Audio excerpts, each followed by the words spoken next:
గొప్ప ప్రయోజనములకు ఆలవాలమైనటువంటి సీతారామ కళ్యాణాన్ని వాడవాడలా నిర్వహిస్తారు.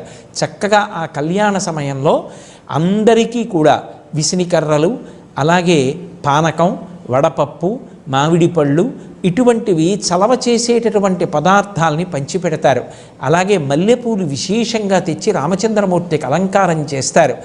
రాముడు ప్రత్యేకించి తెలుగువారితో మమేకమైపోయినటువంటి అవతారం.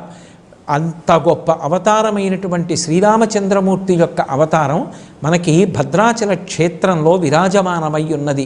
ఆ భద్రాద్రి చేసినటువంటి అద్భుతమైనటువంటి తపస్సు ఫలితంగా వామాంకస్థిత జానకీ పరిల సత్కోదండ దండంకరే చక్రం చోర్ధ్వకరేణ బాహుయుగలే శంఖం శరం దక్షిణే బిభ్రాణం జలజాతపత్రనయనం భద్రాద్రి మూర్ధ్ని స్థితం కేయూరాది విభూషితం రఘుపతిం సౌమిత్రియుక్తం భజే అని